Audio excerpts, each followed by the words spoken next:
Dalam program Dhammakatha kali ini, Bante akan menjelaskan tentang manfaat dan cara meditasi jalan. Nah, pertama Bante akan menjelaskan tentang manfaat meditasi jalan. Ya. Di Anguttara Nikaya, kitab yang menjelaskan tentang faktor 5, ya. Jadi Pancakanipata Pali. Nah, di sana Buddha menjelaskan ya ada 5 manfaat meditasi jalan. Ya. Nah, yang pertama Buddha bilang manfaatnya adalah adhana kamo hoti.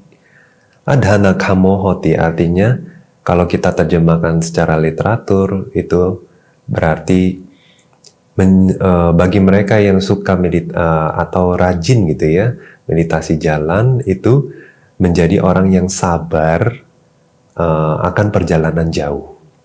Nah, jadi kita asumsi di sini sebetulnya stamina fisiknya jadi bagus ya. Jadi kalau orang udah biasa meditasi jalan, jadi kalau melakukan perjalanan jauh itu katanya fisiknya tuh kuat gitu ya. Jadi sanggup ya, punya kekuatan untuk perjalanan jauh. Nah, apalagi di zaman Buddha, perjalanan jauh itu kan rata-rata jalan kaki ya, kadang jalan kaki, kadang naik kereta. Tapi kalau untuk para biku kan rata-rata kemana-mana jalan kaki zaman Buddha dulu. Ya. Jadi dalam melakukan perjalanan itu dia punya stamina, ya, nggak cepat lelah katanya gitu. Nah, yang kedua manfaat dari meditasi jalan adalah padhana kamo hoti. Jadi jika seorang biku atau meditator ya terbiasa meditasi jalan atau sering meditasi jalan, dia jadi sabar pada saat berjuang, mengerahkan batinnya ke objek meditasi. Jadi padhana itu adalah mengerahkan energi, khususnya energi mental ke objek meditasi. Nah, ini kita lihat berarti stamina mental. Nah, kalau yang nomor 1 tadi stamina fisik, yang ini stamina batinnya ya, mentalnya. Jadi kalau bagi meditator yang sering melakukan meditasi jalan ya, waktu meditasi duduk atau meditasi di postur lainnya, dia bisa bertahan lama ke objek gitu. Jadi ada stamina, bisa terus mengerahkan energinya 3 jam, 4 jam gitu ya, nggak masalah. Nah, karena udah terbiasa mengerahkan energi waktu meditasi jalan. Karena meditasi jalan ya nggak mudah untuk bisa fokus, ya enggak. Jadi sembari harus jalan, jadi kadang-kadang tuh banyak gangguan juga ya. Kerikil waktu meditasi jalan, atau misalnya orang yang hilir mudik pada saat meditasi jalan ya, karena mata terbuka ya, mata itu terbuka pada saat meditasi jalan ya. Nah, kalau kita bisa dengan mata terbuka meskipun banyak halangan tapi bisa fokus dengan baik ya, maka stamina itu udah terbiasa dengan banyak objek. Nah, nanti kalau diganti objek yang lain yang harus tutup mata, misalnya seperti berdiri, duduk, berbaring ya, maka batin itu seolah-olah yang tadinya harus multitasking, artinya ngerjain banyak hal tapi tetap fokus. Nah, sekarang fokus tapi ngerjain satu hal aja, objeknya satu aja gitu ya. Jadi biasanya lebih mudah ya, lebih mudah dan stamina itu bisa berlangsung lama. Nah, kemudian yang ketiga manfaat meditasi jalan, Buddha bilang apa? Apabadho. Apabadho artinya sedikit penyakit. Nah, ya benar juga ya. Kalau kita banyak duduk gitu, terus tidur berdiri, jadi kebiasaan kita tuh nggak banyak gerak gitu ya. Nah, ini Bante juga ingin saran ya, khususnya untuk meditator yang meditasi untuk waktu yang cukup lama, misalnya seperti retret 1 bulan, 2 bulan, 3 bulan, apalagi setahun seumur hidup. Ya. Jangan duduk saja, ya. Jangan berdiri saja, jangan berbaring saja, ya. Tapi harus banyak meditasi jalan juga, ya. Untuk apa? Untuk menyeimbangkan postur, ya. Nah, ini bagus untuk peredaran darah. Ya. Kalau kita duduk terus ya, nanti kurang baik ya untuk jangka panjang. Tapi kalau untuk retret misalnya sepekan dhamma ya, kemudian misalnya 3 hari, 7 hari, bahkan 10 hari ya, Anda tidak olahraga, Anda tidak meditasi jalan, sebetulnya nggak akan banyak problem. Mungkin Anda belum ngelihat ya dampak dari tidak ganti postur yang lebih aktif ya, atau tidak ada aktivitas fisik. Jadi waktu meditasi jalan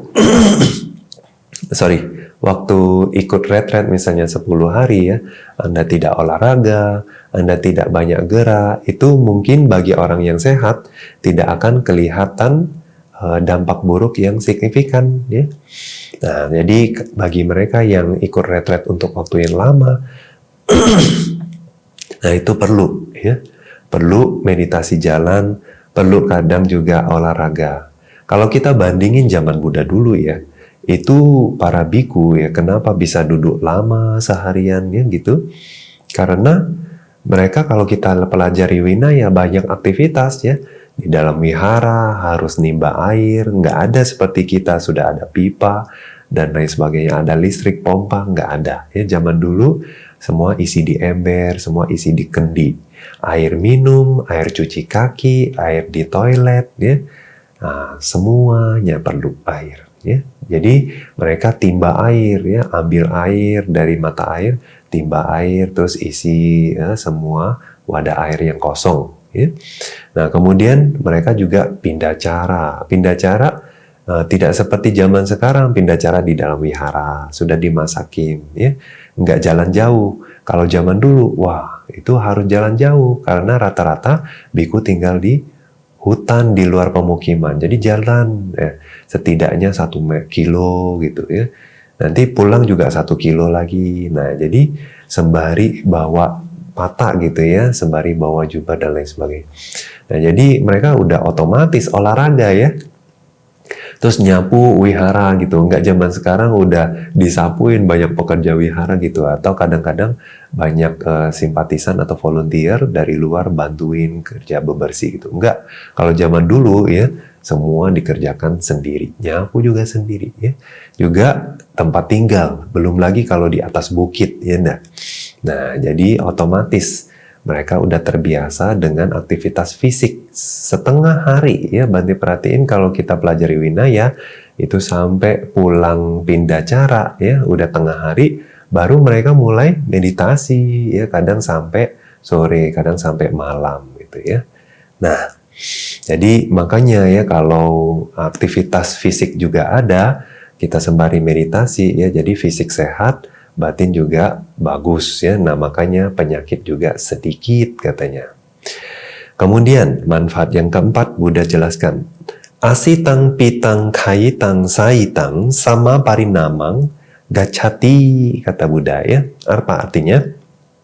Apapun yang dikonsumsi, yang dimakan ya, apapun yang diminum, dijilat ya pakai lidah ya, kemudian apapun yang dikunyah. Jadi semua makanan minuman yang dikonsumsi itu apa? Sama wiparinamang katanya ya, dicerna dengan baik, tercerna dengan baik. Nah, berarti Buddha menjelaskan bahwa dengan meditasi jalan pencernaan kita tuh bagus. Nah, ya benar ya, ini juga kalau secara medis masuk akal ya, karena apa? Usus kita jadi ada dibantu gerakan jalan ya, jadi usus jalan pencernaan ya maupun pembuangan nanti akan lebih baik. Kemudian yang kelima ya, cangkama digato samadhi ciratitiko hoti, Buddha bilang. Nah, ini manfaat yang kelima, artinya bagi mereka yang setelah meditasi jalan ya, kemudian melakukan meditasi yang lain seperti duduk, berdiri atau berbaring ya, apa yang terjadi? Samadhinya ciratitiko katanya ya, bertahan lama. Jadi samadhinya jadi bagus kalau diawali dengan meditasi jalan ya. Nah, jadi itu sebabnya juga banyak guru meditasi saranin apa? Sebelum meditasi, duduk misalnya ya, sesi formal, meditasi jalan dulu, nggak masalah ya. Mau 15 menit, mau setengah jam, tergantung kebutuhannya. Kalau batinnya udah bagus, udah tenang, nah meditasi duduk.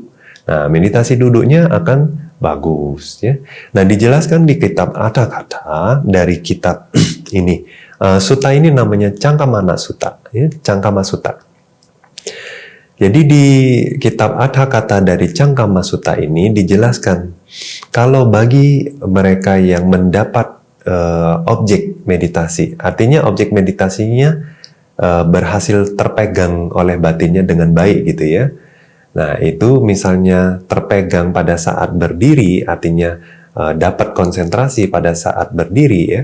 Tapi waktu duduk bisa hilang, objeknya hilang, konsentrasi hilang, bisa katanya.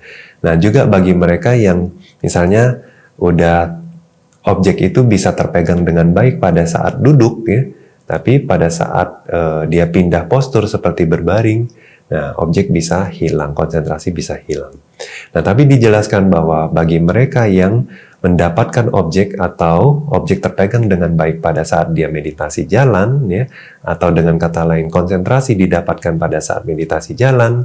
Nah nanti setelah meditasi jalan tersebut, mau duduk, mau berdiri, mau berbaring, katanya objek tidak hilang atau samadhi konsentrasi tidak hilang. Nah itu penjelasan di kitab Adha Kata.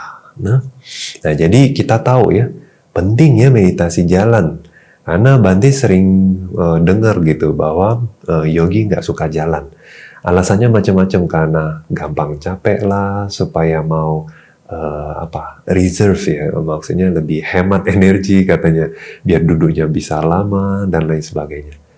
Itu ya untuk jangka panjang malah jadi apa? Penyakit ya. Nanti males pula ya. Jadi maunya duduk terus, tapi pada saat duduk juga apalagi pada saat kualitasnya belum bagus gitu. Nah, nanti ini akan jadi problem ya. Peredaran darah kurang lancar, nanti mudah sakit sana sakit sini ya. Nah jadi itu sebabnya meditasi jalan juga penting ya, untuk samadhi juga penting, untuk kesehatan jangka panjang, latihan jangka panjang itu bagus ya. Nah sekarang Bante mau menjelaskan tentang cara meditasi jalan, lalu gimana ya. Nah oke. Jadi dengan gambar-gambar kita bisa menjelaskan lebih baik ya. Jadi pertama kita harus mengetahui postur. Waktu sebelum berjalan tentunya harus berdiri dulu, ya enggak? Nah pada saat berdiri kita harus atur posturnya dengan baik. Pada saat meditasi jalan kadang-kadang yogi bertanya apakah tutup mata atau buka mata. Meditasi berjalan harus buka mata, khususnya untuk tradisi Theravada ini ya. Bante tahu bahwa ada beberapa teknik meditasi jalannya mungkin memejamkan mata, bahkan ada yang meditasi duduknya yang buka mata gitu ya, terbalik. Jadi di Theravada ini yang namanya meditasi jalan itu selalu buka mata ya, kecuali meditasi duduk, berdiri dan berbaring. Nah itu tutup mata ya, pejamkan mata. Nah jadi pertama postur kepala penting. Jadi kepala itu seperti tetap tegak ya, tetap menghadap ke depan, bukan terlalu mendongak ke atas atau terlalu menunduk ke bawah. Terlalu mendongak ke atas nanti agak susah ya untuk fokus, apalagi kita harus lihat jalan toh ya. Nah kalau terlalu menunduk lama-lama nanti leher akan pegel ya, sakit. Jadi sebetulnya posturnya itu seperti ngelihat ke depan. Nah cuma mata ya, supaya tidak ngalur ngidul ya, supaya lebih mudah fokus, mata itu turunin berapa jauh sih ya, katanya 2 meter atau 3 meter cukup ya, supaya tidak terlalu menunduk aja ya. Nah juga kalau terlalu jauh ke depan nanti ada objek yang lalu lalang di depan terlihat, itu juga kurang baik. Jadi kurang lebih 2 atau 3 meter ke depan ya. Jadi agak diturunin matanya gitu ya. Nah meskipun kepala tetap tegak. Kemudian leher jangan ditekuk ya. Nah jadi leher juga harus lurus. Kemudian berdiri dulu di satu sisi ya, seperti yang sudah dijelaskan di gambar. Nah kemudian bagaimana posisi tangan? Nah, Anda boleh taruh ya di bagian depan pinggang Anda ya, sedikit di bawah pinggang ya, dengan di kunci, saling dipegang seperti di gambar ini. Ya. Nah, karena kalau ditaruh di samping, ya, itu nanti karena goyang kanan goyang kiri dia bisa mengayun, ya. Nah itu bisa ganggu konsentrasi nanti. Nah, jadi supaya tidak ganggu konsentrasi, jadi tangannya dikunci. Apakah di depan seperti ini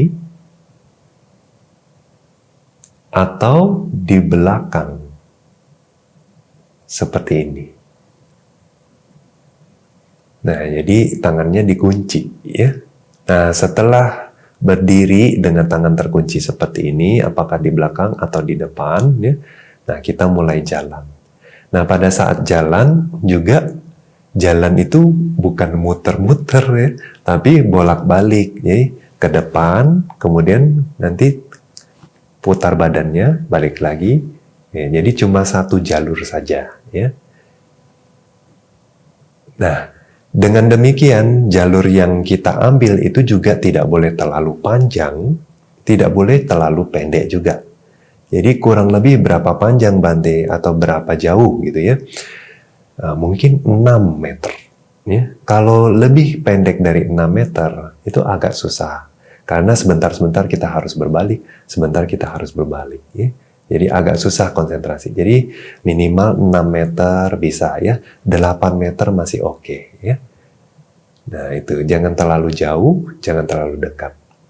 Jadi waktu berjalan juga jangan terlalu cepat, jangan terlalu lambat. Alaminya bagaimana? Santainya bagaimana? Nah itu adalah cara jalan yang tepat. Nah, khususnya untuk meditasi Anapanasati, pada saat meditasi jalan ya, itu harus natural, senatural mungkin ya. Yang penting santai. Karena kalau Anda berjalan terlalu cepat ya, nanti nafasnya akan menjadi tersengal-sengal. Susah untuk diperhatikan, susah diamati ya.